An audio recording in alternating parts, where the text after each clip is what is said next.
So let's talk about some things because we got a lot of things to talk about.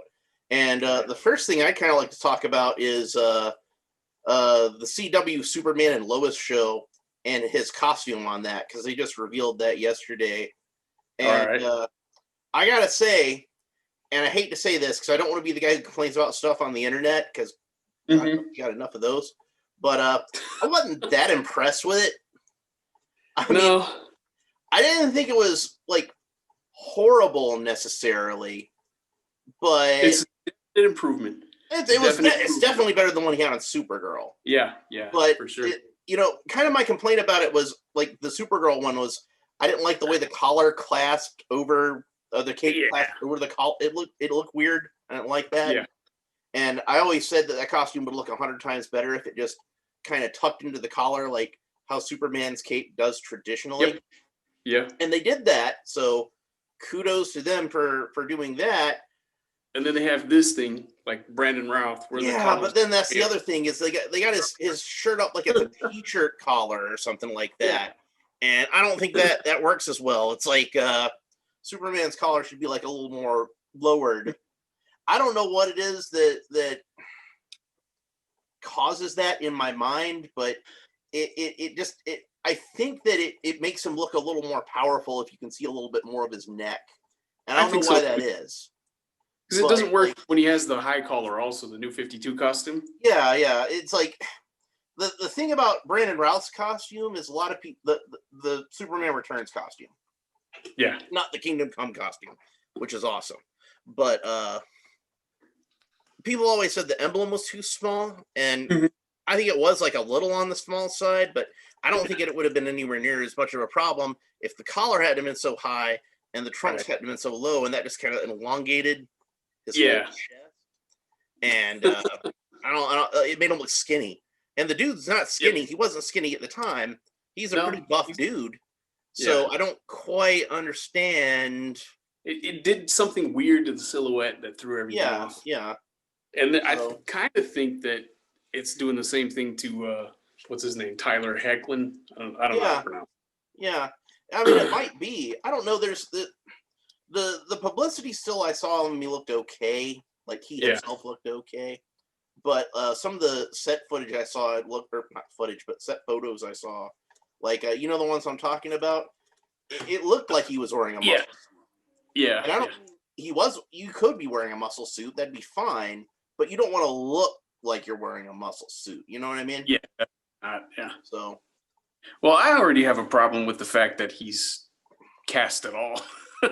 I've talked about this online, but I think he's kind of he has the wrong kind of look. I think for Superman, I think he'd make a much better Batman. I can definitely see that. He would be a good Batman. And I don't know. I'm just not really excited for the show. Yeah. Because to make matters worse, they went and cast Brandon Routh as Superman and put him in the perfect costume, which is what they should have done in the first place. So. Well, see, that's the thing where it's like I kind of hate to be critical about this show in that way, because like then I'm being critical about it for not being something that you see what I'm saying? It's I don't have a problem with really what I wanted. So of course it's not going to be the thing I'm really excited. If they had made a Brandon Routh Superman show, I'd have been all over that. But Tyler Hoechlin, I'm just kind of like, okay.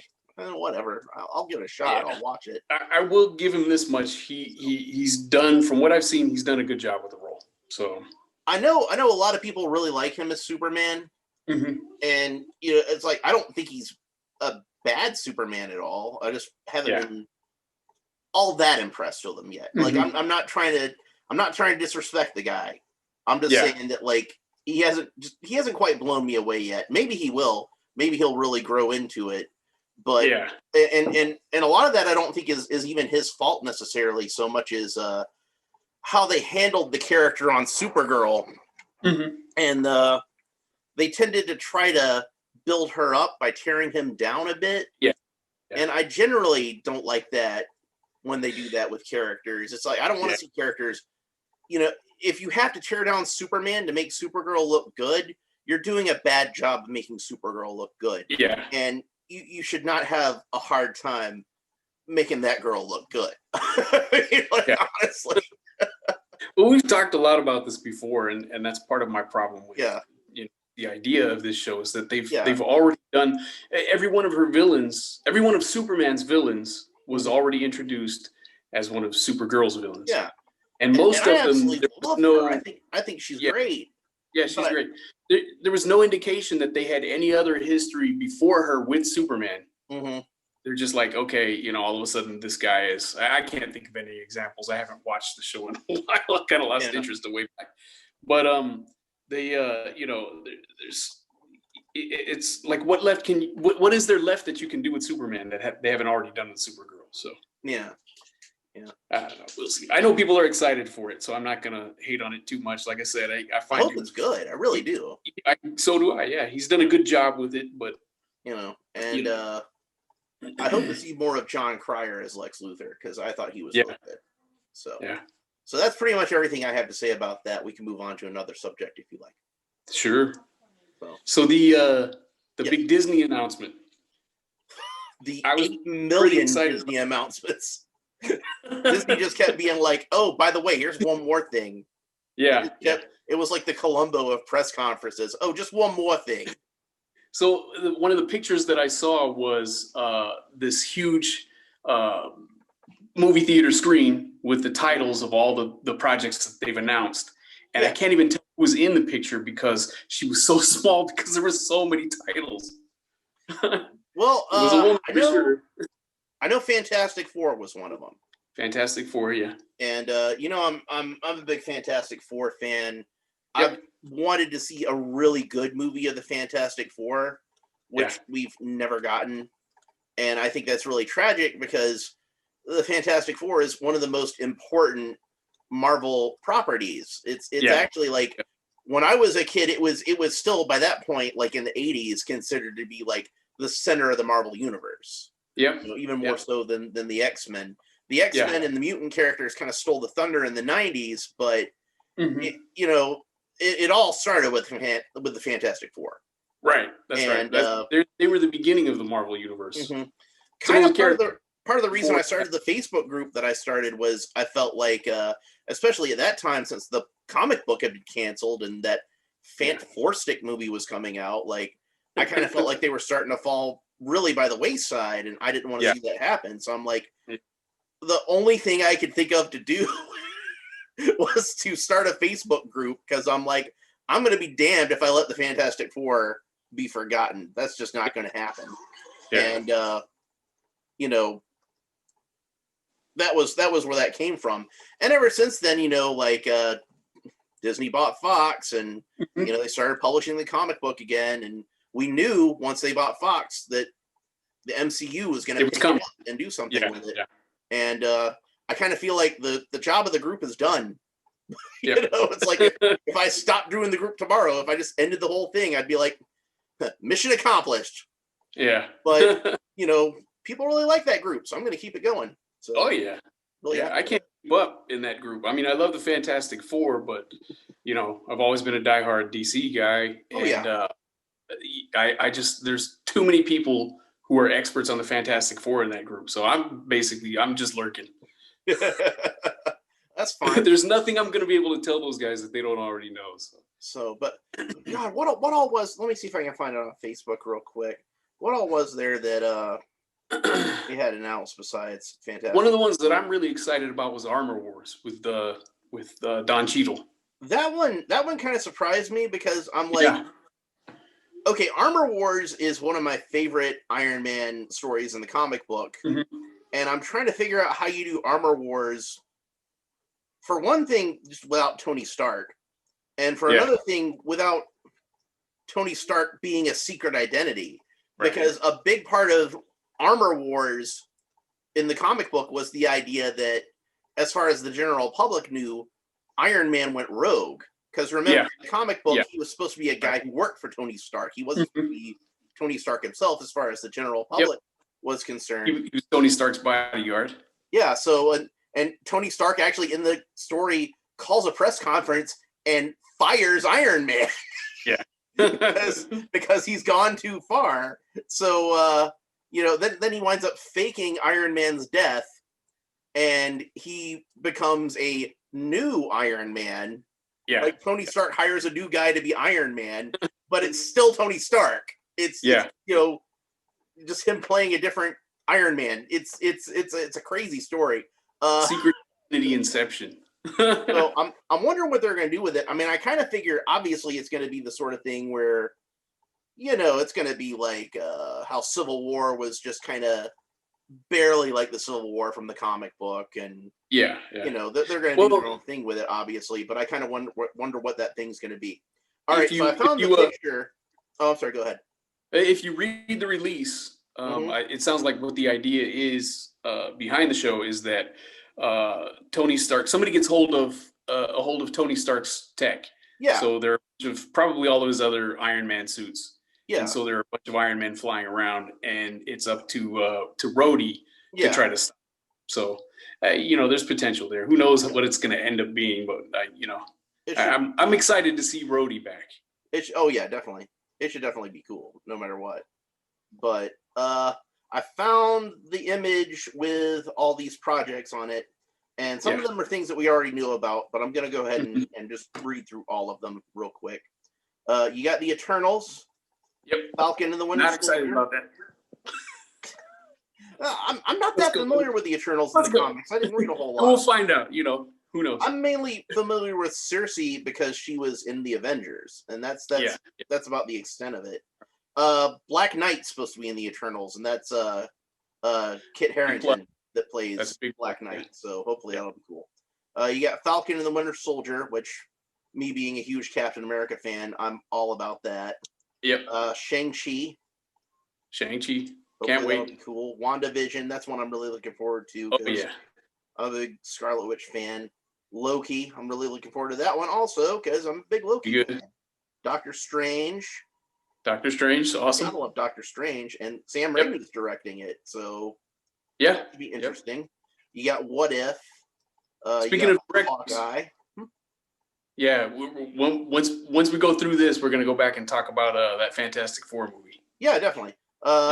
Thor, Love and Thunder, Black Widow, Blade, Ms. Marvel, She-Hulk. Sorry, that's fine.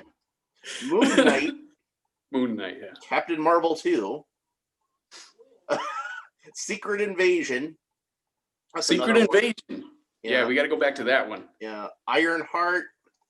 Is that a show? That's probably a show. That is Iron. Certainly show. Yeah, that's a show. That's what's her name? Riri Williams. Yeah. Yeah. Armor Wars. Yep. Guardians of the Galaxy Holiday Special. Yeah. I hope they do the Star Wars Holiday Special homage in that one. I want to see that. It seems like the sort of thing that he would be into. I Am Groot. Yep.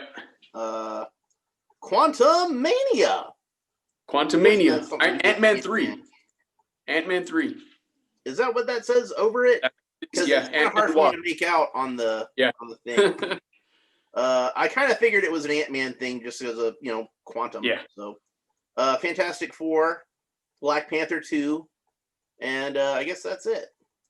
So except for the Star Wars stuff. Yeah, well, that's it for the Marvel. Yeah.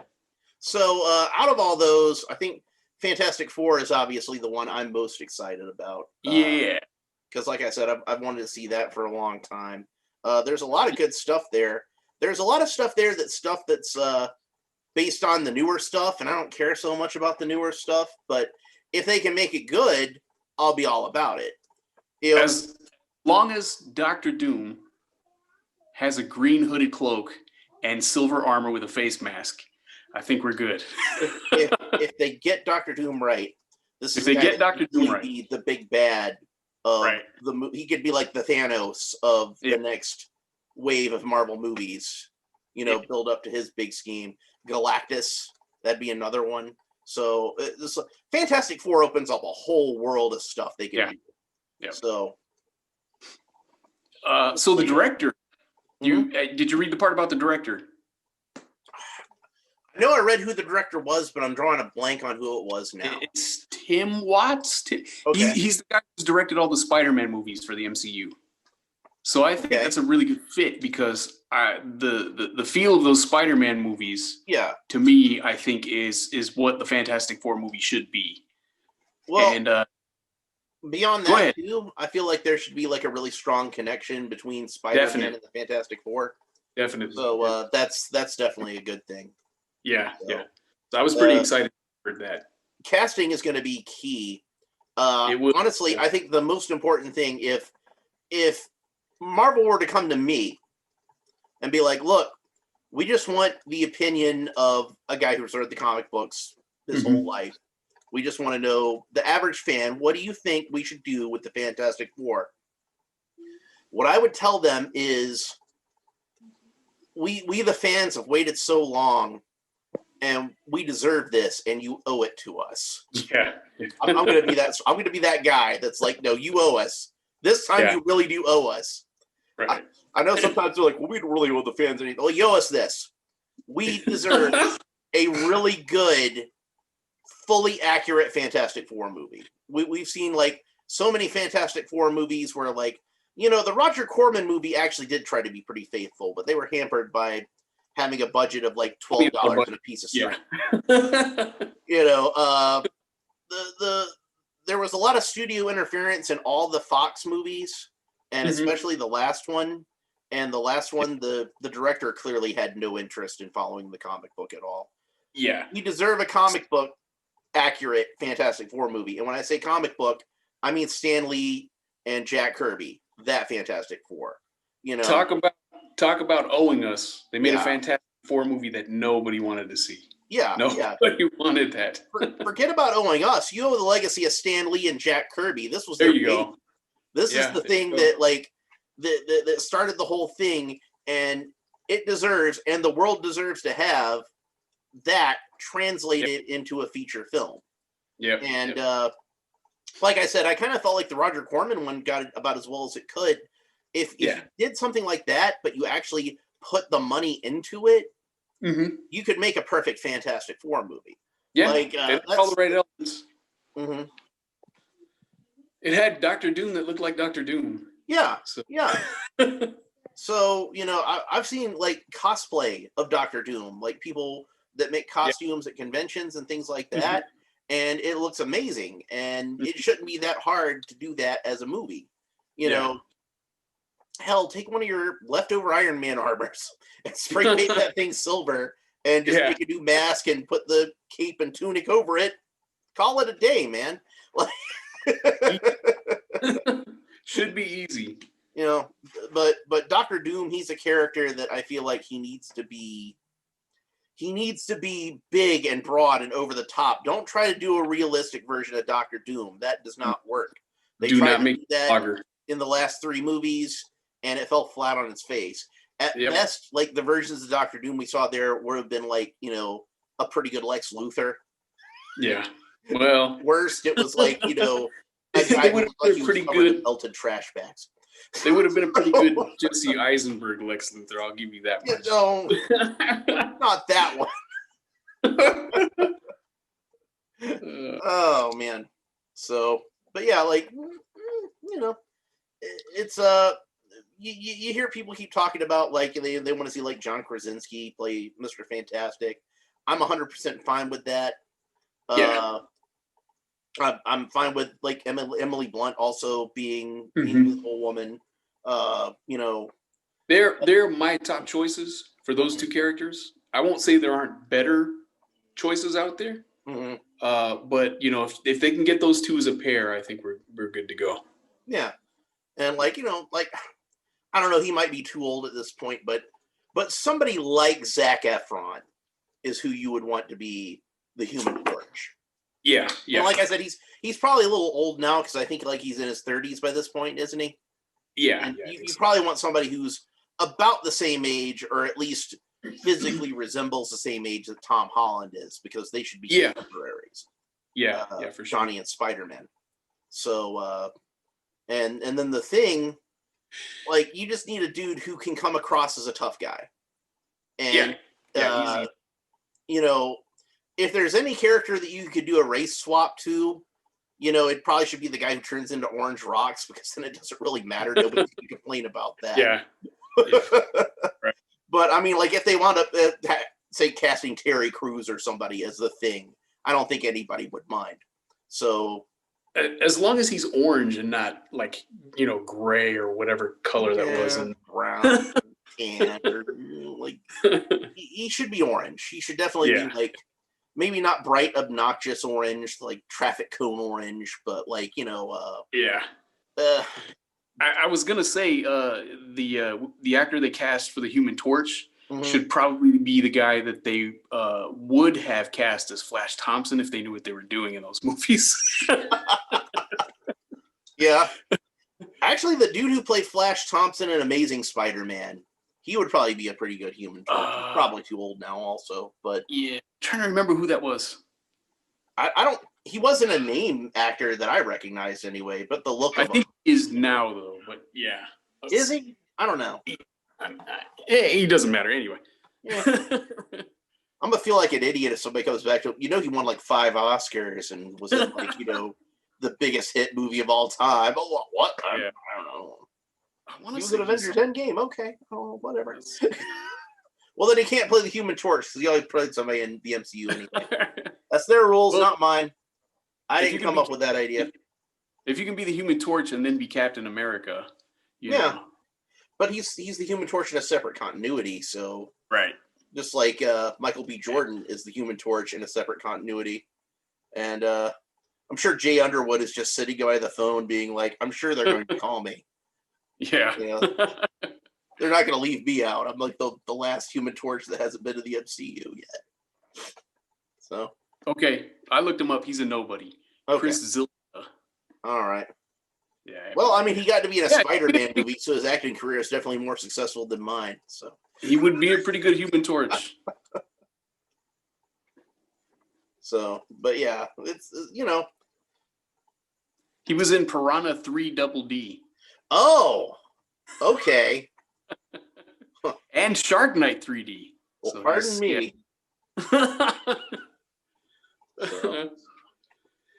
Yeah. He doesn't seem like he was that bad of an actor or anything. He should probably have like a TV show or something. Yeah. At least play like, somebody's boyfriend on, a CW show or something. I don't know. So let's see. There was a curious thing I noticed about that Secret Invasion, the Secret Invasion show. So it's a show on Disney Plus. Okay. They didn't make any mention of Brie Larson or Carol Danvers at all. Samuel L. Jackson and Ben Mendelsohn. That's all the release said. So if you want to get me, I don't know what that says, but if you want to get me excited about Captain Marvel 2, I will tell you how to get me excited about this movie in one word: Rogue. There you go. It's like, make her the good guy. Make her the protagonist. See, and, I actually heard somebody, Rogue should be the villain in Captain Marvel 2. I'm like, no, Rogue should be the hero in Captain Marvel 2. Captain Marvel should be the villain. Then we can finally get this long nightmare ended. I'll be like Barney Stinson rooting for the villain in that movie. Yeah, get her, Rogue. Yeah. Go get her. Oh yeah, that'd be a good one. Yeah. Speaking of being sexist, let's talk a little bit about Star Wars now. Star Wars, yeah. Yeah, because one thing I'm really excited about with Star Wars, and there's a lot of things to be excited about with Star Wars now, which makes me excited to be able to say that, is Ahsoka is going to get her own show, just like everybody in the world predicted. We all knew it was going to happen. So to the surprise, lack of surprise of everyone, and but we were all delighted to hear Ahsoka is getting her own show. It's official. Right. We all knew it was coming. There's some other cool Star Wars projects too. Yep. That we should talk about. I'm looking at them here. Yeah. I mean, I think Ahsoka is going to be the big one. That'll be the big one. Ahsoka and Obi. Obi-Wan, so that's officially happening now? Yep, it's official. Hayden Christensen was announced alongside Ewan McGregor. Okay. So Darth Vader is going to be in this. I don't know if it's going to be flashbacks, but he is coming back to film new stuff. So is Lando something that's rumored, or is that something that's actually happening? No. I forget. I'm looking here at the I don't know, whatever event this was they announced all this stuff at, and it's the same woman. She's too tiny, I can't tell who she is, but all the titles are up on the screen behind her, and Lando's right there. I think that's Kathleen Kennedy. Left of Ahsoka, so Lando is happening. I think that's Kathleen Kennedy that's on that stage. It probably is. My friend Leo said that Kathleen Kennedy's probably going to get in trouble here. I'm not trying to marginalize. Shout out to Leo if you're watching. But yeah, he was kind of disappointed at that, and I was like, well, maybe she's just a figurehead at this point and can't do any more. Yeah. But I mean, she is directing. She's directing. She was cast. She was hired as a director for one of these projects. Kathleen Kennedy is directing something. Yeah, I'm pretty. Yeah, you know what? I might be misspeaking that. Maybe okay. Because I'm like, I might be confusing that with the Patty Jenkins directing announcement. That was the other thing I was excited about, was Patty Jenkins doing something, because I love her. That sounds like something to be excited about. I love her, and I also think she's a good director. Oh yeah, she's great. No, it's kind of funny to me that when you had people having negative reactions to the sequel movies, one of the things that people always jumped on about that was, oh, well, it's just because you're sexist and don't like strong female characters. Well, let's ignore for a second. There have been tons of strong female characters in Star Wars before that fans have loved, Princess Leia and Mara Jade and Ahsoka. They're to a certain extent, Padme, I'd say, even fits into the being a strong character sort of thing. Yeah. But now it's the thing that I always hear people talking about being excited about with Star Wars is ooh, look, it's Cara Dune and it's Ahsoka Tano and everybody's all excited about these characters, and it's nobody says anything. No. I think Star Wars fans just like good characters. Yep, that's true. And they don't even need to have good stories. As long as the characters are good, they have a good time with it. I think that's why a lot of fans even like the prequels, because despite any of the flaws that they have, the characters themselves are still pretty enjoyable to watch. Yep. Everybody loves Obi-Wan Kenobi. Yeah. And speaking of strong females and the prequels, I saw Padme fall out of a Republic gunship 40 feet onto a sand dune and just get right back up and start running. She was fine. Oh, yeah. So. She rolled. She's good. But man, that Ahsoka show, we all knew the minute that Rosario Dawson was cast, at least I know I did. Oh, that, it's going to happen. She's going to have her own show. And the next thing about that show that I'm going to be interested in hearing is who's going to play Thrawn, because we know he's going to be the big bad guy. Oh, you got to mention in The Mandalorian, and that's her mission right now. So, I have my own ideas. There were a bunch of names dropped online in some of our Facebook groups, but I want Mark Strong to play him. Say Mark Strong? Mark Strong, yeah. Yeah, he'd be a really good choice. I'll tell you who the first person I thought of was Benedict Cumberbatch. Yeah, he'd be a good one too. So yeah, he was one of the names. Either one of them, I'd be happy with. I think that there's not any shortage of strong featured British actors with strong acting chops that could pull that role off. And he doesn't necessarily have to be British. I guess he could have any kind of accent, but I guess because he's one of the British Imperial Navy guys. He's going to be British. I think of him as sounding British. Yeah, for sure. So let's see. So the other Star Wars projects. Go ahead. I don't mean to interrupt. I was just going to read through them real quick. No, you weren't interrupting. I was thinking, though, that if they're bringing Thrawn back, and that means they're starting to weave in elements from the old expanded universe. Yeah. I would really like to see Mara Jade come back. I would too. That was a character I really liked. I would not only like to see her, I would like to see her end up married to Luke Skywalker. So what that means for the sequel trilogy, I couldn't tell you, but it's definitely something I want to see. What sequel trilogy?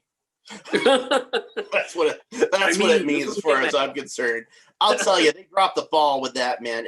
I loved episode 7. I loved just episode ignore 7. It and start over.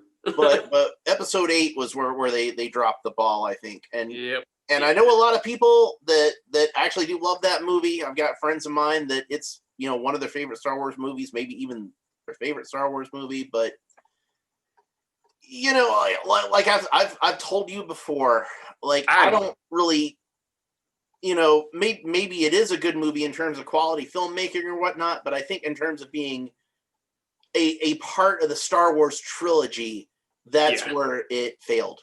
It's the Star Wars movie that hates Star Wars. It was more about trying to be its own thing than trying to be part of this bigger story, which I think is really the most important thing that it could have done.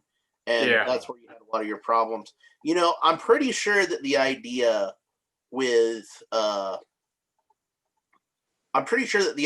originally with Rey was that she would have turned out to be Luke's daughter. I'm pretty convinced of that. And in fact, my own little pet theory was a lot of people also thought she would have been like Obi-Wan's granddaughter. And my argument to that was, why couldn't she be both? Maybe Obi-Wan had a daughter at some point and Luke met her, and that's where Rey came from. And if you want to be hardcore about the Mara Jade thing, if you want to be hardcore about that, who's to say Mara Jade wasn't Obi-Wan's daughter? Yeah. It would not be the first time that we had a surprise parental reveal in one of these movies. Sure, why not? I'm down for it. So, I don't know, maybe that would have been too many things. I don't know, but it would have been better than building up this whole big mystery throughout this one movie and having out, they were nobody. Not really important. Let's talk about something else now. We still don't know who Snoke is. Yeah. I know you haven't seen Rise of Skywalker. He's a guy that still don't did stuff. He's not important anyway. He's not important at all. Yeah, that's right. I still haven't seen Rise of Skywalker yet. Yeah. Maybe I should have done that today instead of sleeping. Most of the time. But no, I think I made the right choice. Sleep is good.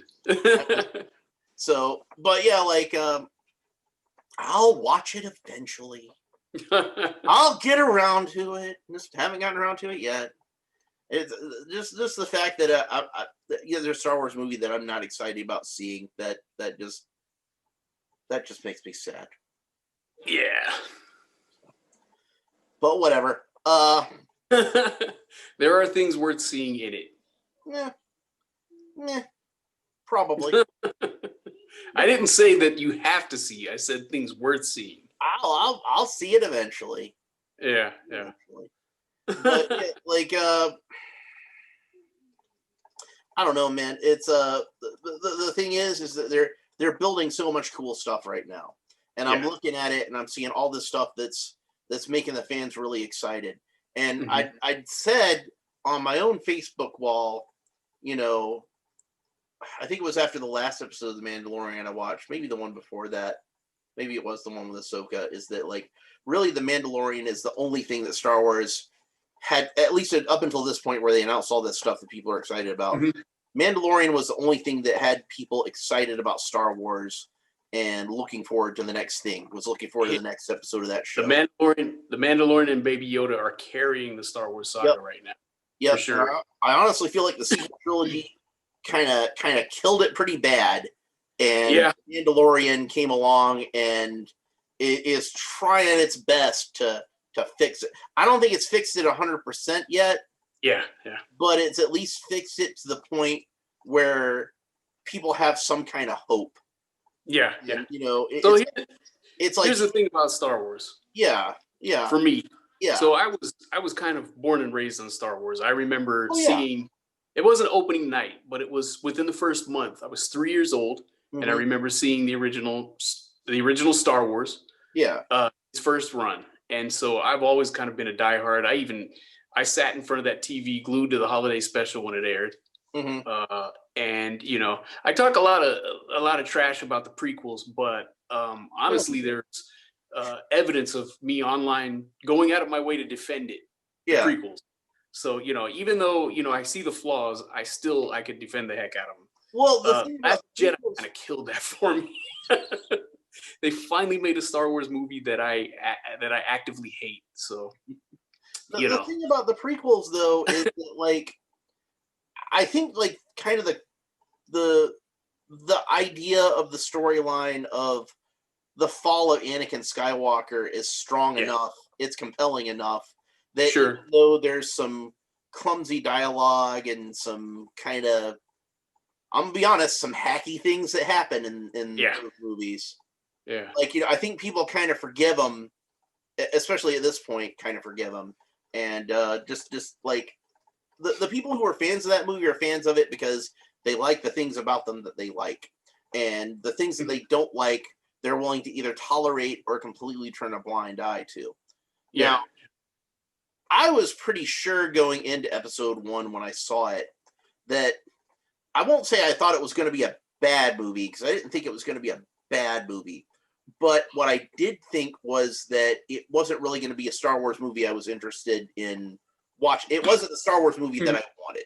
And I knew that going into it. Because what I really wanted to see was, like, Obi-Wan Kenobi and Anakin Skywalker working together as Jedi Knights. I wanted to see Anakin as, like, this great hero. I feel like I never got that out of the prequels, honestly, because they kind of skip over that part. But the Clone Wars animated series at least kind of covers that ground. But I was not interested in seeing Anakin Skywalker as, like, a little kid. That was not the sort of thing I'm just like. Not one of the big missteps that George Lucas made in the prequels, in my opinion. So I was kind of like, okay, well, as long as I get some cool lightsaber fights out of it, and I get to see Yoda for a little bit, and get to see Obi-Wan Kenobi, I'm gonna be happy. I'm just gonna pay attention. And there was other stuff in the movie that I liked too. That was stuff that not necessarily like the stuff that I went to the movie to see, but it's still stuff that I was like, okay, well, this is cool. And then I think Jar Jar kind of got on a lot of people's nerves. And nothing against Ahmed Best, who's a cool dude, and I like Ahmed Best. Yeah. And I think everybody, pretty much at this point, we're pretty much of this opinion. Like, Jar Jar might not be our favorite character, but Ahmed Best is a cool dude. You leave him alone. I believe it or not, I've actually defended Jar Jar Binks. Yeah. So, yeah. Well, you can find discussions online. Here's the thing: while a lot of the fans that were, like, adults at that time found the character annoying, like, he was a character that was created for kids. It's true. And if you go and you look at the kids that actually grew up with those movies, they actually like him. They like Jar Jar Binks, yeah. So you know what? George Lucas was right, man. He had the right idea there. It's like he was not trying to create a character for us. He was trying to create a character for, like, the little kids. Yeah. And it worked.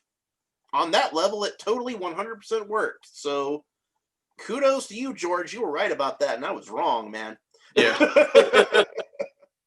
I think, I can see the other side of it too. Han shot.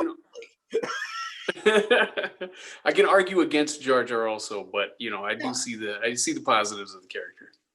It probably would have been better to have a character that appealed to a broader audience than just kids. I mean, yeah. I know I loved R2-D2 when I was a little kid, but adults loved him too. So Yeah.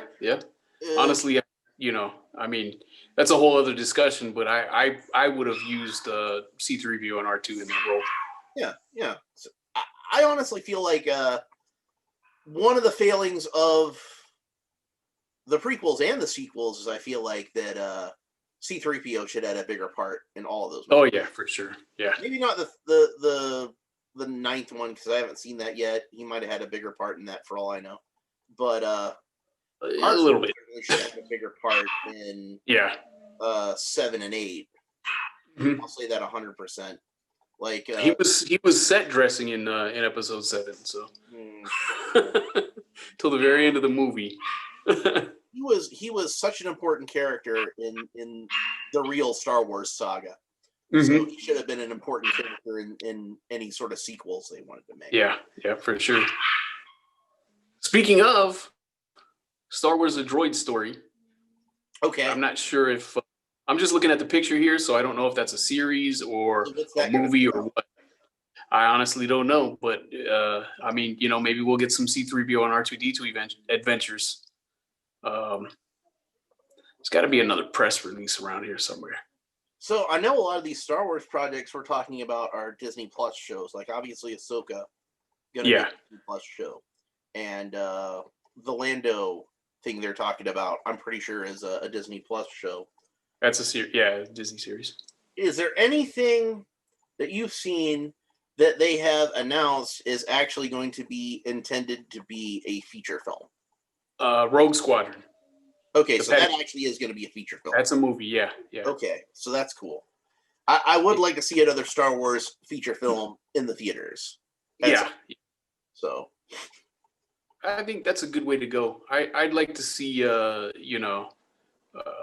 Star Wars movie that's more of a war film, and I think that one could be it. Yeah. So, Well, I mean, like, about how when George Lucas was first making Star Wars, like, kind of the thing that got his creative engines going was shooting this big space battle that was shot like a World War II dogfight. Yeah. So it's kind of like going back to its roots in a way.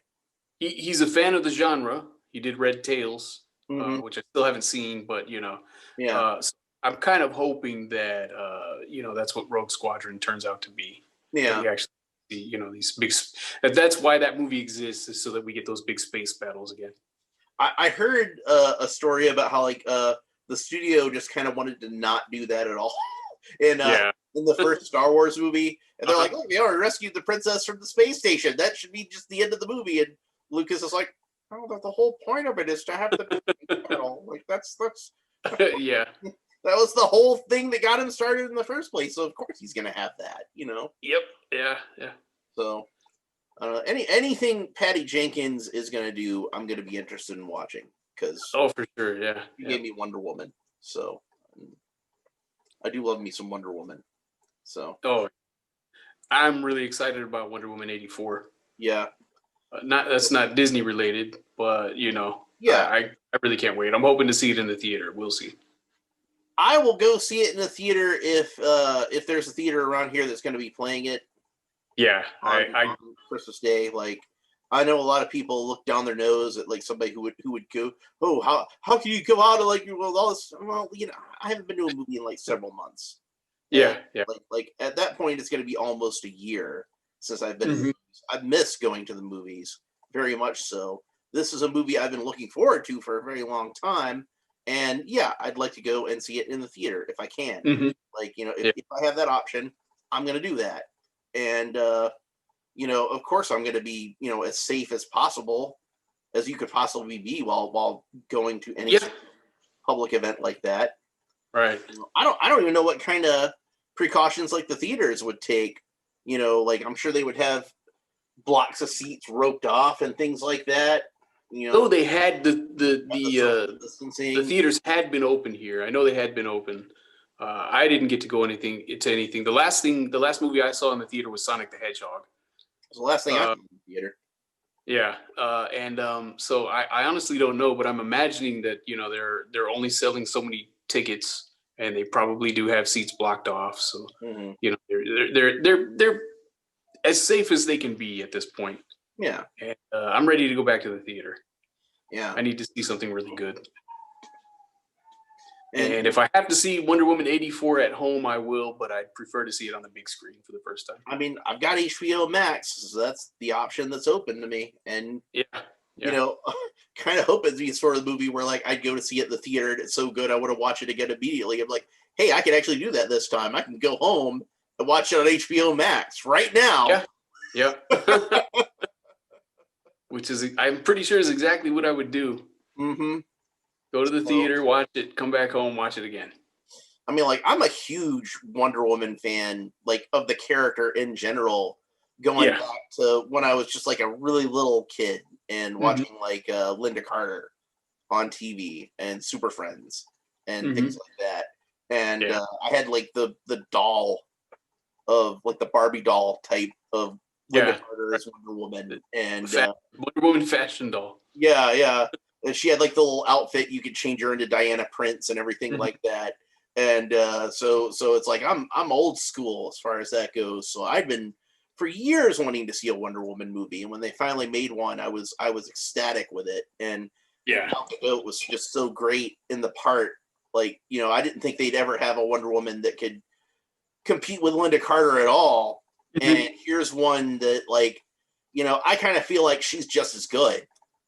You know, blasphemous to say to some people, but I do feel like she's just as good a Wonder Woman for this generation as Linda Carter was for the previous.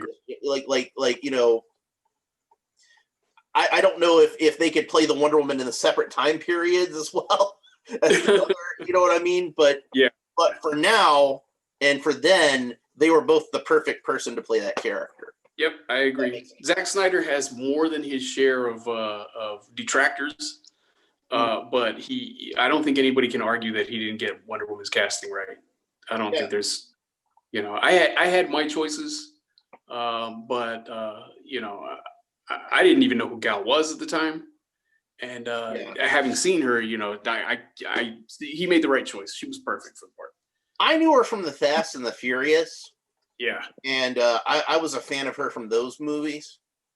So, like, I figured she could probably play the part pretty well. But my one concern with her is that she was kind of skinny in those movies. Like, because she was a fashion model. That was what she was before she was an actress. And that wasn't so bad. I'm not talking like she was, like, unattractively. I'm not trying to body shame her or anything like that. You understand? Like, I'm not just a different type than you would expect for Wonder Woman. Wonder Woman, I kind of think should be like, she's an Amazon. Yeah. So I'm like thinking to myself, it wasn't even the sort of thing where I was like, well, they shouldn't have cast her because she's too skinny. Because I know Zack Snyder better than that. I know he's going to put her through the workout regimen. I know she's going to be like athletic as hell once she gets out of it. But my thing was like, I hope that she's able to get to where she needs to be, you know, because right now she's not quite there yet. And of course she got there. She was fine. Yeah. Like, you know, I had seen somebody complain that, you know, her boobs are too small or something stupid like that. And I'm just like, that's not really that important, you know? No. It's like she's not Power Girl, you know, like Wonder Woman could be like more modestly sized. She doesn't necessarily have to be Dolly Parton or anything. You know. Yeah. My her at all.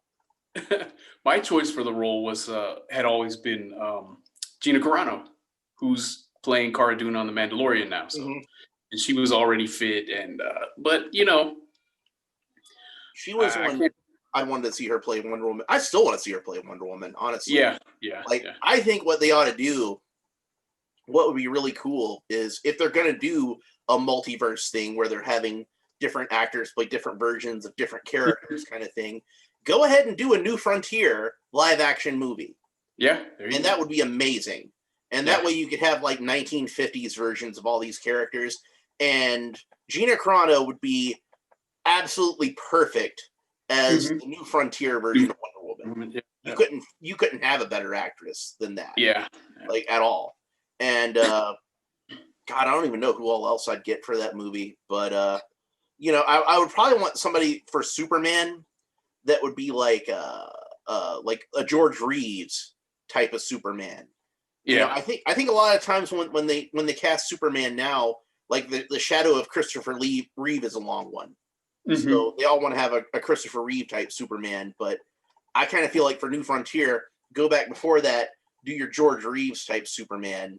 Yeah. You know, Batman should be somebody that's like, you know, really gritty and hard boiled, because like that's what he was in that one. He starts off as like the sort of, you know, gun-toting 1939 little purple gloves Batman.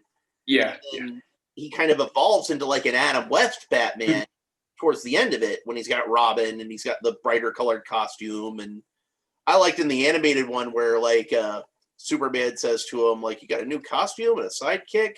Is it too personal to ask?" Yes, it is. Like,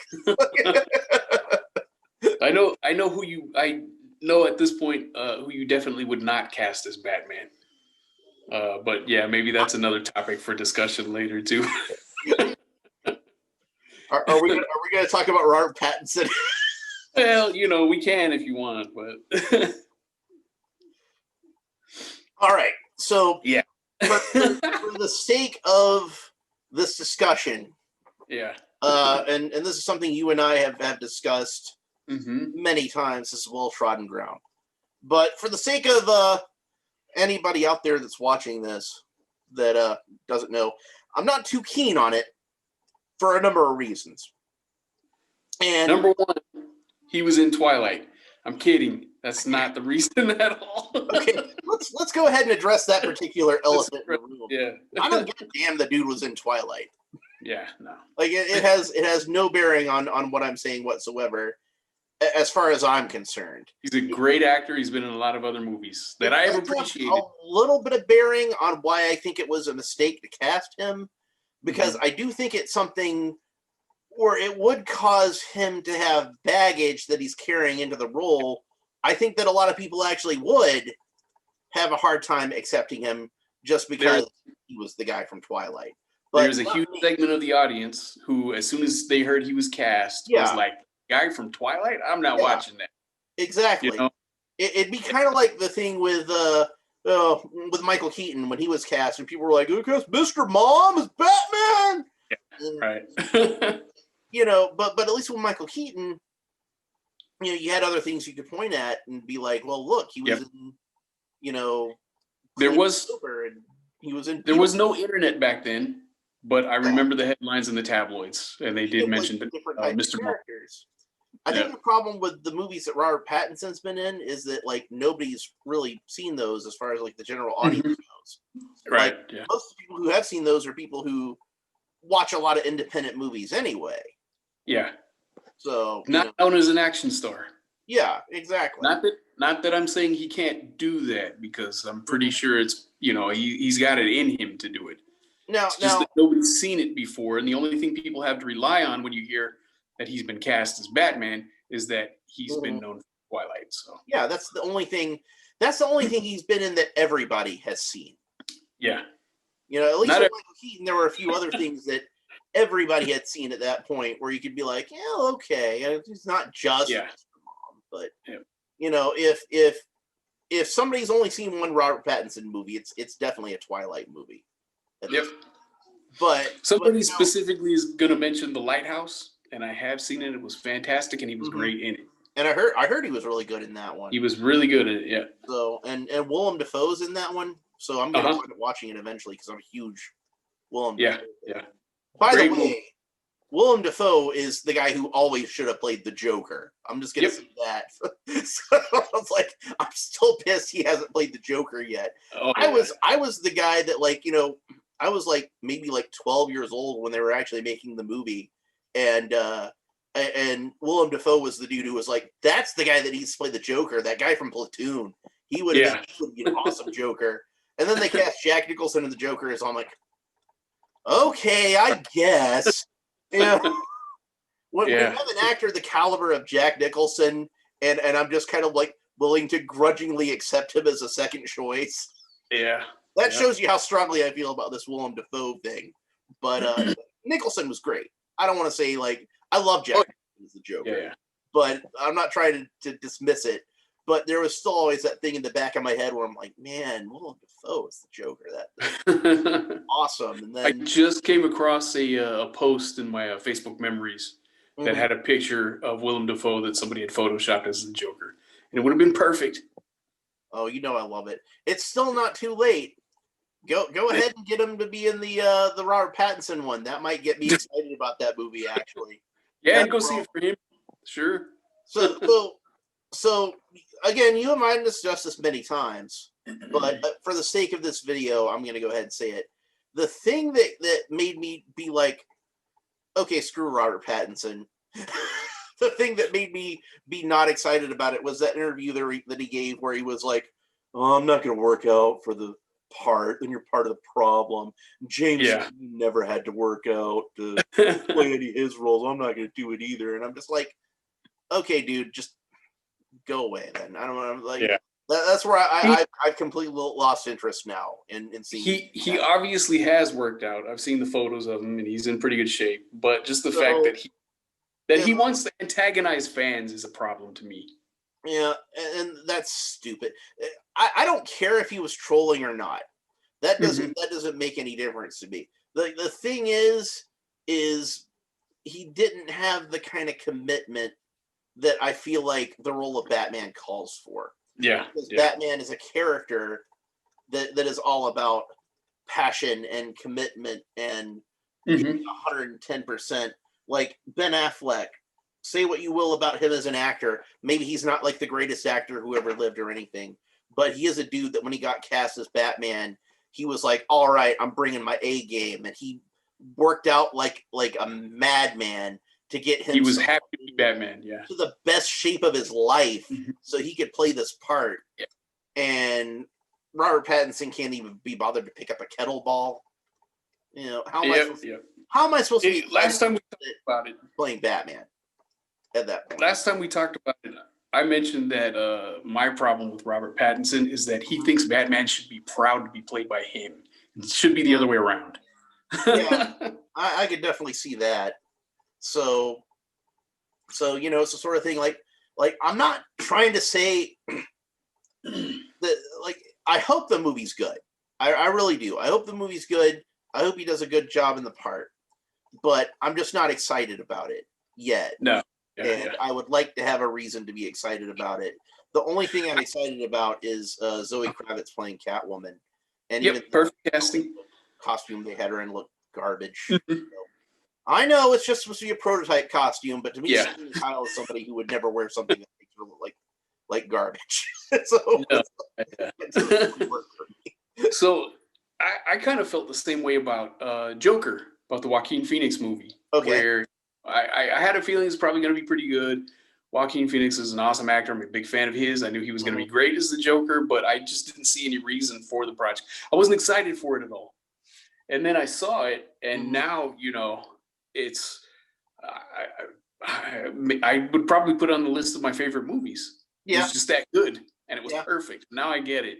And the thing that I mainly liked about that movie was I liked Joaquin Phoenix, and I thought his acting was really good. So, you know. And I'm hoping what happens is this Robert Pattinson Batman movie comes out that I have no interest in seeing, and the buzz is just so good and all the reviews are so good that I'm like, okay, I have to go see it. And then it proves me wrong, and I like it. So. It's entirely possible it could take me by surprise.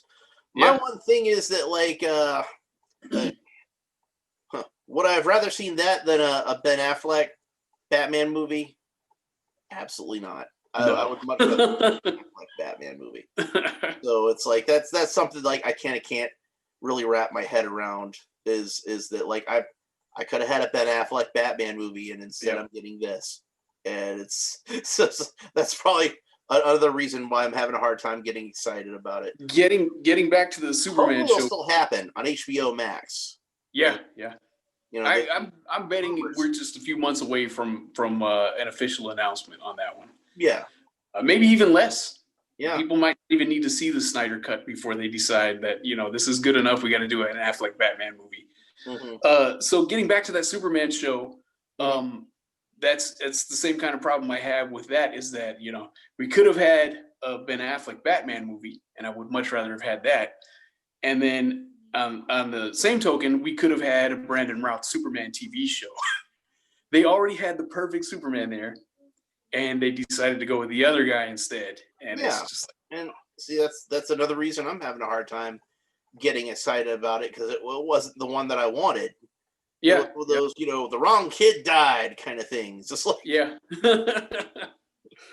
sorry, you guys picked the wrong Superman. You should have went with the Brandon Routh one because everybody loved that one. And it's like, like I said, I know there's a lot of people that like the Tyler Hoechlin Superman, but they weren't hyped for it like the same way that everybody was hyped for Ralph. Exactly. Everybody was excited to see that. You know. Yeah, yeah. You know, when you have that kind of buzz, that'll happen too. Who knows? At this Yeah. point, with them trying to do like different versions of different characters, I kind of wonder if it might be a good idea to even bring back Nicolas Cage and have him play Superman. If they've got Michael Keaton playing Batman, and sure, yeah, why not? Think of it as a Tim Burton DC universe, and then you have this Tim Burton Superman movie that was never made. Yeah, and that version of Superman maybe also inhabits the same world as the Michael Keaton world. There we go. Wouldn't that be a really cool surprise? I'm sure people would love to see that. Just out of nowhere, like it hadn't even been announced. You're watching the movie, and Michael Keaton's in the Batcave working on something, and then you see like just a breeze come by. You see the Batcape like flutter, and then he turns around. Nicolas Cage is Superman out of nowhere, and like the audience pops because they did not expect to see that. That would be amazing. So, we don't live in that universe. We don't live in the brightest timeline. But you know, who knows? We can hope so. I'm gonna try to keep hope alive as far as that goes. You know, like it's the sort of thing where it's like I'm not gonna say like Nicolas Cage would have been like the definitive Superman or anything like that. I don't think anybody. I don't think even Nicolas Cage thinks that. But I would have loved to have seen what he did with the role. I think he would have, if nothing else, give it 110%. And I would have liked to see what he done with it, you know. And if we get a chance at some point to see him as Superman, yeah, I'd love to see that. It probably would have been great to see the Riff Tracks guys get a hold of that one. That would probably be one of my favorite movies. The Riff Track versions of Tim Burton's Superman. I really don't know. Like, I'm pretty sure Tim Burton wasn't the best fit for Superman. No. Like nothing against him as a director, because he's directed a lot of movies that I love. I think he's a good director. But he's not the sort of dude that, like, I look at his movies and be like, hey, you know what? Superman. Give this guy Superman and see what he does with it. I mean, honestly, I think the closest he would have got to like the tone and visual aesthetic that I can envision for a Superman movie would have been Mars Attacks. Yeah. Which would have honestly would have been an awesome movie. If you did Superman as kind of like a 1950s sci-fi pastiche kind of thing, I think Tim Burton pulling that off. But that's about as close as it gets.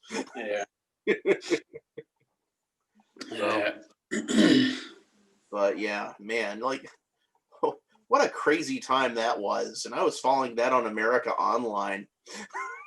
That was back when we still called it America Online instead of AOL.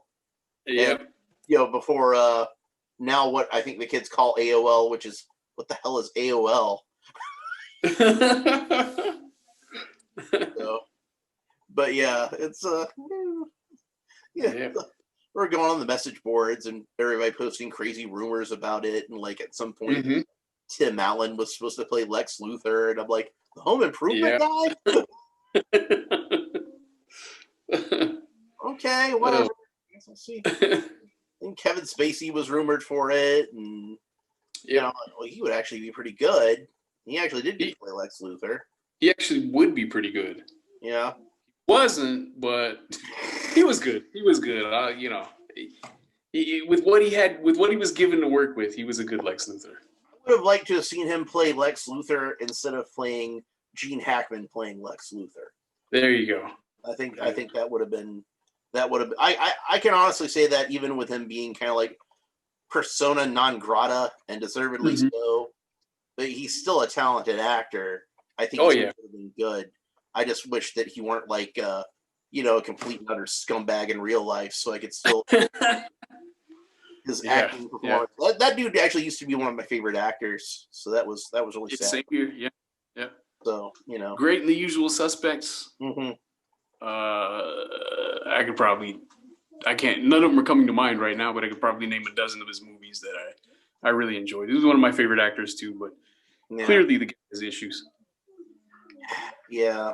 So I keep thinking about this old Saturday Night Live monologue that he did when he hosted it, and I tried to find video of it online. I've never been able to find it, but it was like it was him singing a song, and as he was singing the song, there was like subtitles underneath it talking about all the horrible things that he'd done while he was preparing to host Saturday Night Live. And the last one was like, the reason Kevin Spacey is so good at playing psychopaths is because he is a psychopath. And, and at the time, you're just watching it and laughing at it and be like, oh, that's so funny. And then like I'm like, I keep thinking back on it being like, I wonder how true that really was. Did he even really put those subtitles right there? Yep. So, but yeah, so that's a bright and happy subject that we discussed there.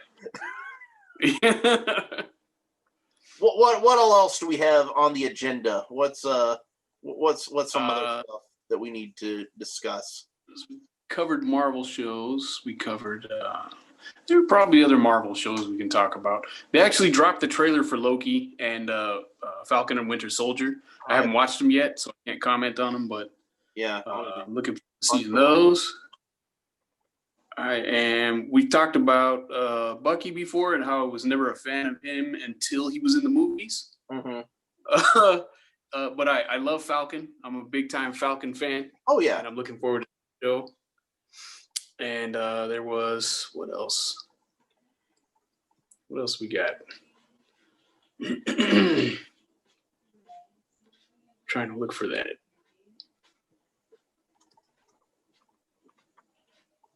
Ironheart, Armor Wars, Secret Invasion, Fantastic Four.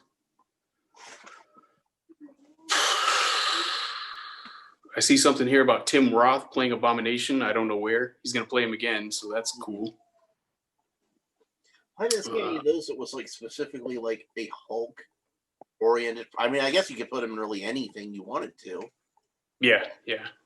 You know, what I'm seeing here doesn't say what he's going to be Abomination in. It's just a picture of his face and it says Abomination. So, well, I guess She-Hulk. I guess that one's probably related enough. You could fit the Abomination into it. And they confirmed if they were going to be accurate to the comic book. You'd probably want to have Banner in there at least for a little bit to give her the blood transfusion. Yeah. Well, that's the thing about the Hulk is that they can't technically. Marvel sold the distribution rights for the Hulk. I don't know if that covers the TV rights too, but the film distribution rights, they sold them in perpetuity to Universal. Yeah. So Disney can't really make any Hulk movies, at least not that he's, the headline character for. There's never going to be a movie called The Hulk from Marvel Studios. Yeah. Because they would have to share the profits with Universal. But they can put him in movies, which is why he was in Thor Ragnarok, which I thought was really cool. So maybe he'll be a semi-regular character in She-Hulk. Yeah. Here's hoping. But it makes sense that Abomination's probably in that. But yeah, the Hulk's always been one of my favorites, so I would definitely want to see more of him. I'm a big fan of Mark Ruffalo's Hulk. I really like. Some people I know can go either way. With that version of the character, but I honestly thought, and I was the one I wanted back when Ang Lee was doing the Hulk. Edward Norton was my pick. For Banner, and obviously that didn't work out. But I was really happy with Mark Ruffalo's performance. Yeah, in the Avengers movies. So I'm happy to see him come back. I didn't really think that he was better than Edward Norton, but I didn't. Like, it wasn't the sort of thing where I kept being like, oh, God, I wish they had kept Edward Norton for this. This guy's terrible. Yeah. For me, it was kind of, he split the difference between the character in the comics and Bill Bixby's version of the character in the TV series, which I liked. Cool. And I'm a huge fan of that show. Oh, yeah. So. I mean, like, I'll still go back and watch it today. Like, I'm like that big of a fan of it. I've got the whole series on DVD. Yeah. So, and they did confirm Tatiana. How do you pronounce her name? Maslany. They confirmed her finally. She had straight up denied that she's playing She-Hulk, but she's actually confirmed now. I wonder if anyone will complain that she's not green enough. Yeah. I'd seen some crazy stuff where like people were complaining about like actors that they'd cast in the Ms. Marvel show that like, oh well, she's too light skinned kind of thing, and it's just like, like, how do you like? No, it's a character in a comic book. Like they've got like 5 different skin colors in comic books. Like there's so many different skin colors in real life. I don't know how you would even like. Who cares? Yeah. Like, I can't see them doing that with like other characters, being like, oh, this guy is like too pale to play Superman kind of thing. Like, what? No, he's got too much of a tan to play Superman. Well, maybe it's George Hamilton. I don't know, but yeah, it's just kind of like, as long as she's green when she's powered up, I'm happy. It's like and as long as she doesn't look like, maybe we shouldn't get into that, but there's a depiction of She-Hulk in the comics recently that I would not be a fan of seeing in the show. Well, I'll say this: aesthetically, she should look more like how John Byrne drew her. Definitely, yeah. That's kind of like the definitive version of the character. I think. I think that like just trying to make her look kind of like the regular Bruce Banner Hulk, but with long hair, that kind of defeats the purpose of the character. Yep. So it's like there are definitely people out there who would champion that version of the character. So She-Hulk should be a She-Hulk in the name. Does exactly what it says on the tin. Yep. So but she's a character I've always really liked. Like I would have first encountered She-Hulk in Avengers, Wars. Fantastic Four, right? Yeah, and then she joined the Fantastic Four around the same time. Yeah. So, but yeah, the comic I remember first seeing her in was Secret Wars. And, okay. I think I'd seen the character before on like merchandise and things like that, but I had no idea anything about her, like who she was. She was just like, I think I saw her in like a paint by number set or something like that when I was a kid, and I was like, "There's a girl Hulk." Okay. New one on me. And you're 5 or however old you are at the time, so you don't really think too hard about it. You're just kind of like, oh, okay, and that's good enough. And when I read her in the comic book, I guess I was thinking it would be the sort of thing where like she would be like the Hulk, but she was a girl. So like she would get angry and turn into like a big, strong monster that broke things and was, but she wasn't really that. She was just kind of like, I think for the first issue, she kind of well at the point that I met her at, she was in control of her transformations, and I think at that time they hadn't made it so that she was permanently She-Hulk. She could still transform, but she didn't really bother to transform anymore at that point. Yeah, because that was her main identity. The writers, I don't know, practicing law at that point. That's one of the things I always liked about the character, and I hope they that into the movie somehow. I'd like to see some of the at that point. Who was the writer? There was the recent She-Hulk series that was Dan really cool. When he was doing Dan Slott. There you go. Yeah. I hope they can work some of that in there, because that actually, I didn't read a whole lot of it, but what I did read is pretty fun. And I want to see Star Fox in live Marvel, I think. Yeah. And Awesome Andy. Yeah. Yeah, all that kind of stuff. The Android. Yeah. Those were some fun comics. I'm a big fan of Star Fox, so if they can work him into that show, I'm excited. Yeah, I mean, didn't they say they were going to try to have Star Fox in there, like somehow? I kind of wonder how they'd pull Star Fox off, because think that him being Thanos' brother, like, you would think that he would show up in Eternals, but I'm pretty sure they haven't announced him as part of the cast at all. And also, nobody's made any mention of Thanos having a connection to the Eternals. Yeah. So I'm kind of wondering if, in the movies when they talked about Thanos, Titan it wasn't one of the, it wasn't from our solar system. It was another planet out in space. Yeah. So I'm kind of wondering if they're not changing all of that for the show. I do have that right. I'm not confusing that with some other Marvel property. Yeah. Well, let me try to phrase this carefully because I want to make sure I'm saying exactly what I want to say. Mm-hmm.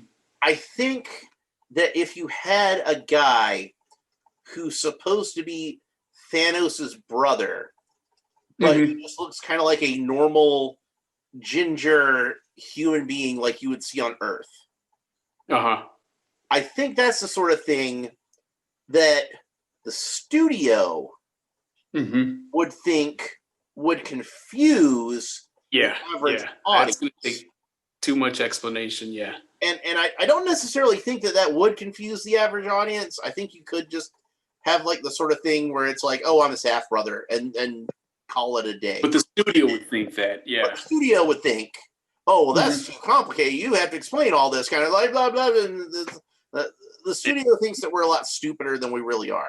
Oh, for sure, Because they don't give us anywhere near enough credit.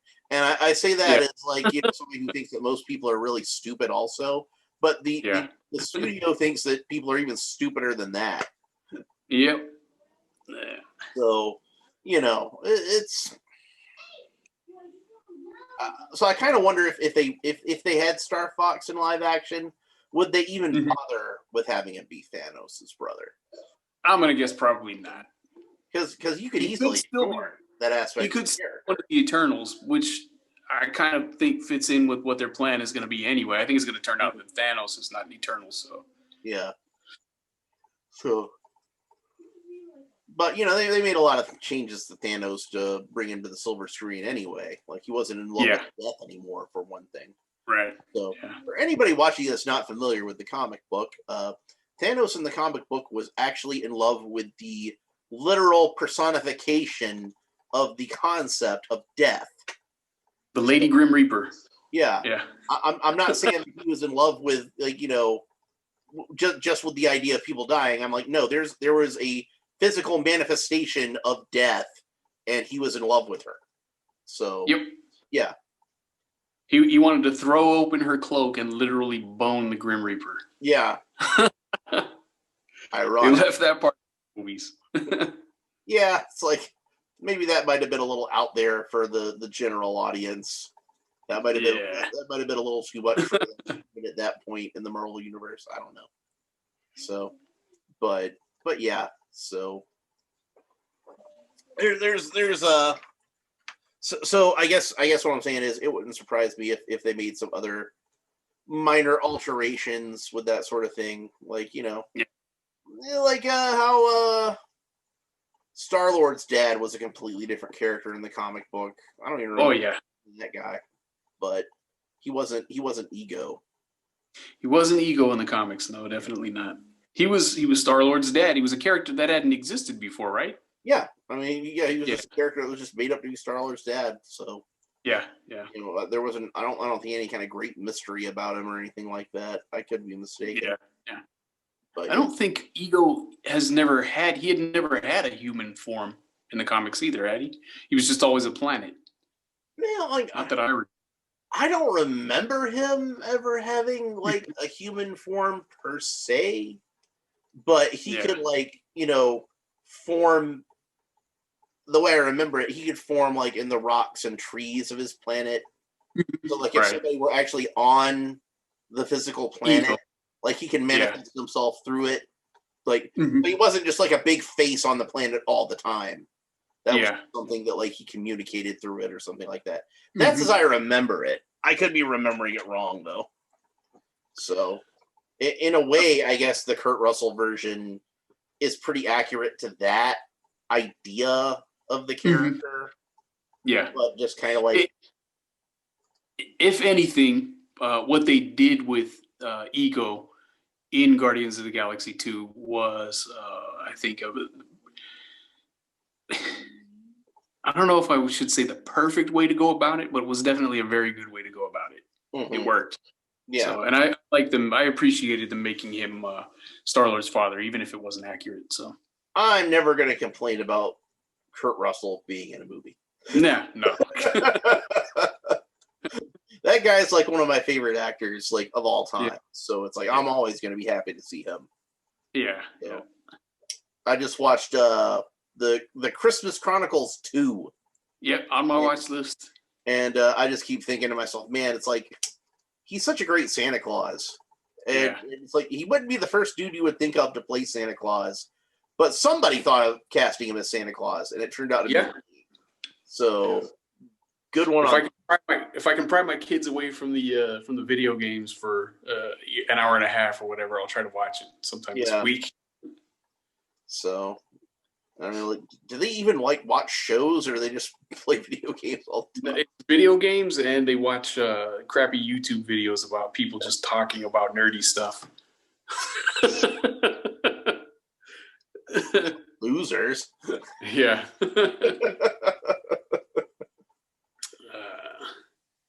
The difference being that the people they're watching are millionaires. So. Oh yeah. So, all right, what else do we have to discuss? Oh boy, I don't know. Do we have anything else to discuss? There's all kinds. We could probably go on for hours, but at some point, somebody's going to get bored watching these videos. Yeah. If we ever do any more of them. The Eternals. I kind of wanted to get back to the Eternals real quick. Okay, let's talk about that. So that's another one that I don't have. I love Jack Kirby. Anybody who knows me or has interacted with me on Facebook knows that I'm a huge Jack Kirby fan. Yeah. And so I'm interested in seeing the Eternals because I want to see Kirby's creations, another of Kirby's creations on the big screen. I haven't read a whole lot of their stories from the comics, so I'm not overly familiar with them. And most of the stories that I've read with them were from other characters' books, Cersei, Avengers, and that kind of stuff. So I'm this is one of those movies where I'm not too excited to see, but I'm really hoping it turns out great so that I will, it'll be something that I have to see when it finally comes out. Yeah. Yeah. See, like, from what little I've seen of it, like, I kind of wish that aesthetically it was closer to Kirby's style of art. And it looked like it was kind of bland, honestly, from a visual standpoint. Compared to, the character designs remind me a little too much of the Inhumans TV show, which I also have not watched. Well said about that, the better.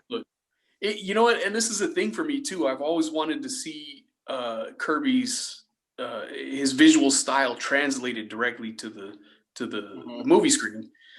They kind of did a little bit of that with Thor Ragnarok. I think Taika Waititi, he got closer than pretty much anybody has, but there was still a lot that I think they could have taken it much further. And I was hoping when they announced the Eternals that we would get more of that, and it doesn't look like it so far. So honestly, yeah, I was shocked that they got as close as they did with any of the Thor movies. Like, even when I was watching the first one, I was kind of shocked they got as close as they did with the visuals on that.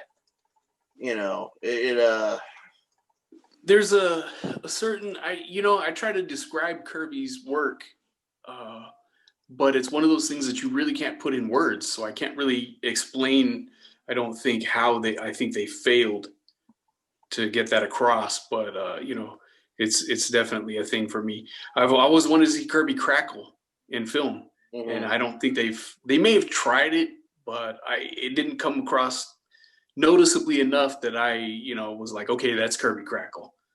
So I'm hoping at some point we see that. That's why I really want to look at you guys. The reason we haven't seen it already is because Kirby crackle was his way of conveying like powerful energy and stuff like that, and that was probably the best way to convey it, through pen and ink on paper. Yeah. Whereas special effects artists already have like ways that they can do that. So what I'm saying is it doesn't occur to them. Yeah. They don't even think about it, doing it any other way but the way they always done it. And it would be really nice if just one of them would be like, you know what? he had a really interesting way of drawing this on the comic book page. Let's see if we can do that in the cinema, in the language of cinema, and get across that the look of how he drew this energy. That would be really cool to see. If what is the guy's name? The director of the Spider-Man. He's directing the Fantastic Four movie. If that guy can deliver that, then that's going to be another big plus for me. As far as the Fantastic Four movie goes, because there's another opportunity to get Kirby's visual style across on film. You know, I had just mentioned the New Gods movie. I'm a big proponent of the Snyderverse and the Snyder Cut, and that stuff's great. And I'm looking forward to it. But there's a part of me that's still a little disappointed that Steppenwolf doesn't look like Kirby Steppenwolf. Yeah. You know, it's acceptable to me. I love it. I'm looking forward to it, but I still would have preferred, the guy with the handlebar mustache and the yellow skin and the white eyes and something closer to the uniform that Kirby designed. I wouldn't even minded if they did it more like the Superpowers version, which also designed. Which was also Kirby designed. But I don't know if the giant green cone hat would translate well to film. Yeah, but the Superpowers version definitely would have. Why is this guy dressed like Robin Hood? The giant cape with a huge collar. Yeah. So I don't know. Like I've said before, I always thought like it was probably a mistake to use Steppenwolf in the first place, and they should have just I kind of feel like Steppenwolf was kind of a weak villain to have as the main villain of your Justice League movie. I don't mind that so much because I was just excited to see like the Justice League together as a team on the screen. To me, that was something they could have fought a ham sandwich, and I would have been like, okay, cool. Like any self-respecting comic book fan, we were excited to see the Justice League together on screen. Yeah, and it's like I'm gonna draw that line in the sand. and I still really should have been excited for that movie, even if they weren't. As flawed as it was, and as confident as I am that the Zack Snyder version is going to be like a million times better, I was still really happy to see a Justice League movie at all. So, it's like I was going to love that movie no matter what. It could have been like Batman and Robin levels of bad. And I would have been like, I'm sure some people, if we put this up, we're going to get some comments from some people who will say that it was at least that bad. So, well, and they're certainly entitled to their opinion. I don't think I would argue that point either. I'd just be like, you know what? Yeah, it's like I could see somebody saying that. I can see somebody say, hey, at least Batman and Robin was supposed to be like a goofy, stupid movie. Like Justice League was trying to be good and failed. So, I mean, I'm the guy who says like I like Batman and Robin better than Spider-Man 3, and a lot of people think I'm insane, but Spider-Man 3 is awful. I'm sorry.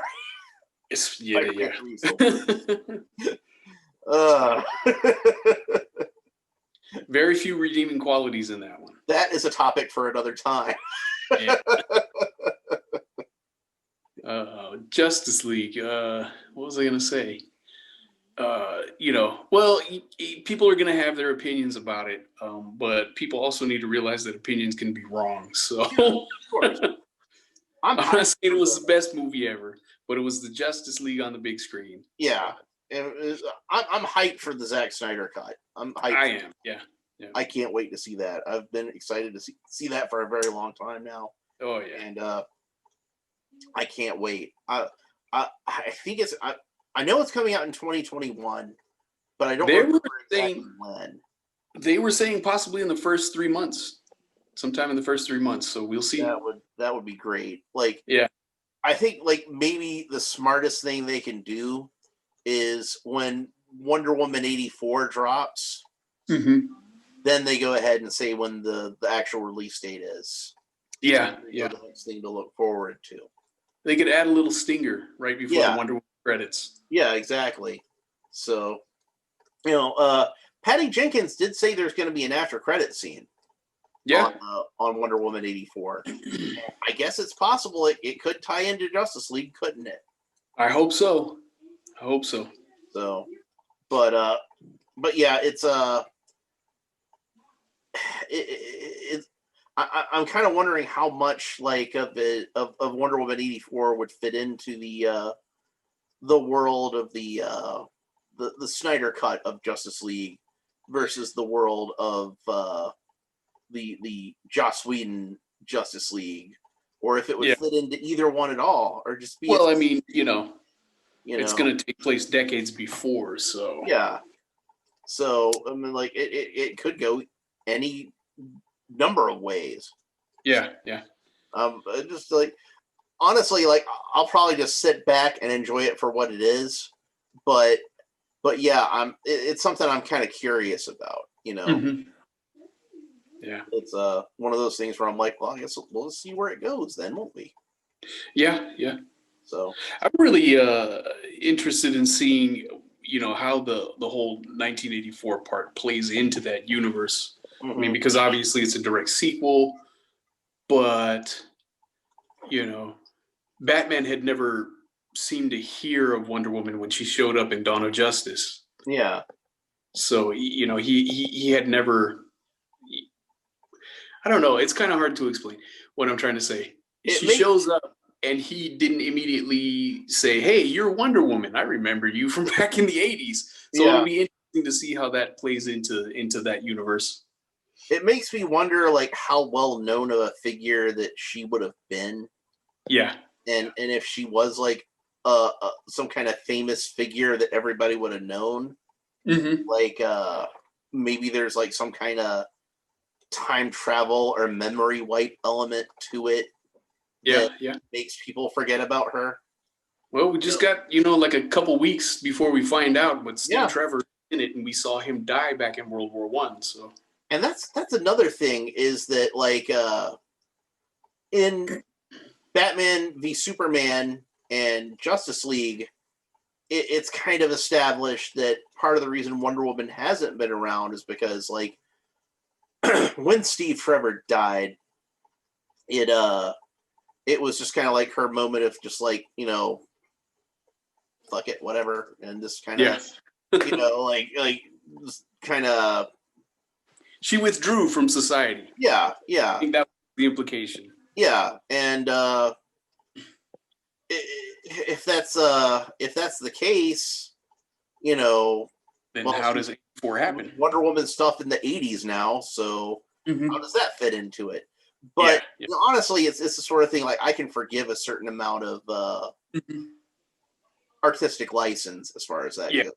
Yeah. Just like various ways of being like, well, actually, this is what happened, kind of stuff, and retcons and things like that. Yeah. Honestly, I was a little Yeah. With the first Wonder Woman movie, I still don't, and I love that movie. It's one of my favorite superhero movies, but I still don't fully understand why the decision was made to set it during World War I. I mean, I know there's some social political stuff. There's some historical elements that make sense for the plot that they were, trying to the plot that was presented in the movie, but I still don't understand why they couldn't have done that in World War II. I think I know why. Yeah. This is why I think that the reason is that they did that is, remember, when she comes to man's world in the first place, her motivation is to kill Ares because she's convinced that Ares is the one who's causing all this and playing the Germans against the Americans. And she's like, once I take out Ares, the Germans are just going to go back to being swell people and we won't have these problems anymore. And you can get away with doing that with like the Kaiser's German army in World War I, but you kind of don't want to have Wonder Woman be like, oh, these these Nazis are swell people. No, you can't get away with that. Right. That's something you absolutely cannot get away with. So if they wanted that to be their story, if that was the story they came up with, bumping it back to World War I gives them a little more leeway as far as that goes. So, yeah. That makes sense. Yeah, that's my theory as to the purist in me would have wanted a Wonder Woman that took place in World War II, but honestly, because I'm a big devotee of the post-crisis, I would have preferred that they had just said it in the modern day. Of course, I didn't make that movie, and obviously the person who did really knew what she was doing. So yeah, of course. So like, I think everybody has their own idea as to what Wonder Woman is and what era she works best in, and all that kind of thing. Yeah, yeah. I think that people's views of that particular character are probably the most rigid of any superhero character.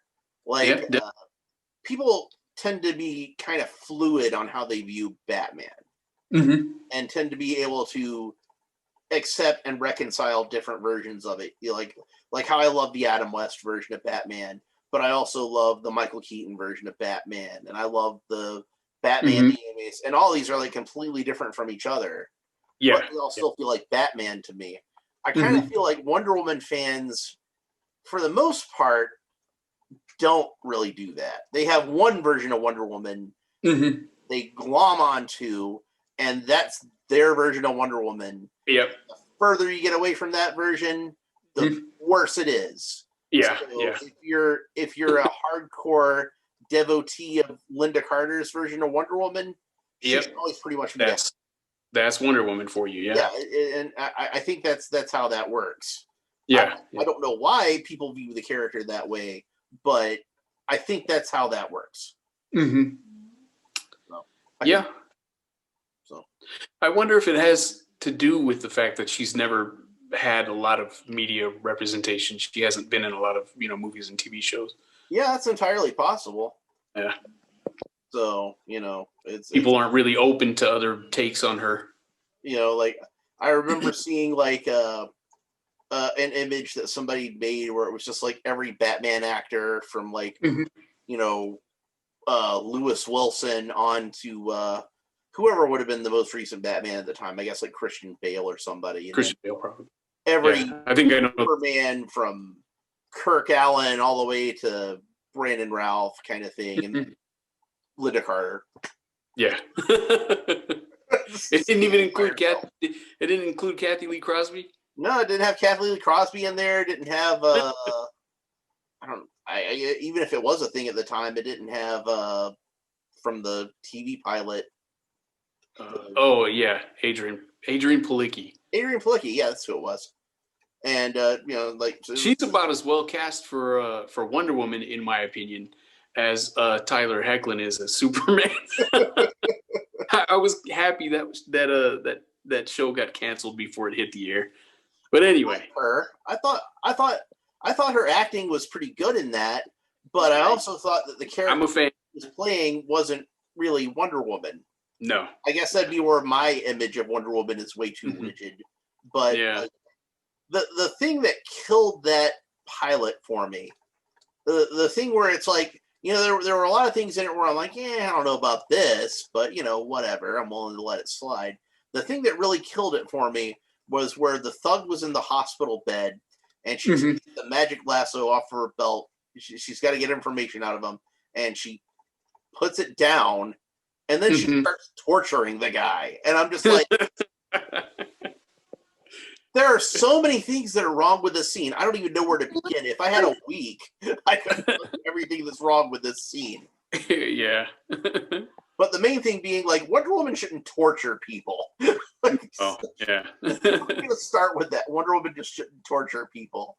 And here's why. It's a whole list of reasons, and I'm not going to bore you with it right now. But that was where, like, they could have done everything perfectly from that point on, but that was where it lost me, and I just couldn't win me back at this point. That was where it was done. Yeah. She played on Agents of S.H.I.E.L.D., she played Mockingbird. And I really liked her in that. I've liked her in pretty much everything that I've seen her in. The Orville. The which one? The Orville. She's good in that one. Yeah, I liked her a lot in The Orville. And, so it's like, I don't want to sound like I'm dissing her. It was not her that I disliked about that. I think she played that character as written about as well as anybody could. Yeah. But there are good roles out there for her. Yeah. Wonder Woman is not one of them. I don't think that, like, she wouldn't have been my ideal choice for the role anyway. And like I said, there's other superhero parts that she could play that she would be better at. Mm-hmm. I don't think it particularly served her very well either. No. I'm not trying to talk smack about an actress that, like I said, for the most part, I've enjoyed her work and thought she was fine. So yeah. She lost you during the torture scene. She lost me when she showed up on set in pants. Yeah, well, I wasn't a fan of that either, obviously. Yeah. Not that I need to see Wonder Woman's legs. It's just that she's supposed to be showing them, so. It just kind of, honestly, just from an aesthetic point of view, I feel like it throws the whole costume out of balance. Yep. Way too much. Yeah. I think. Mm-hmm. So, Katrina, that I'm friends with on Facebook, Unique Cosplay, she has a Wonder Woman costume that has long pants on it, but the fabric that she used was like the whole thing is covered with white stars. And, that I thought was an interesting look. That I thought actually worked pretty well. So, but I still there are probably ways to do it. I think she looked good doing it with shorts. So we talked about it not long ago, and I'm actually I would appreciate seeing Wonder Woman occasionally change up her look. Not permanently. She should still have the classic look that she wears. But I'm not opposed to the idea of her wearing different outfits on occasion. Yeah. So I think there is a way that you can do Wonder Woman in pants. I don't think they did it right.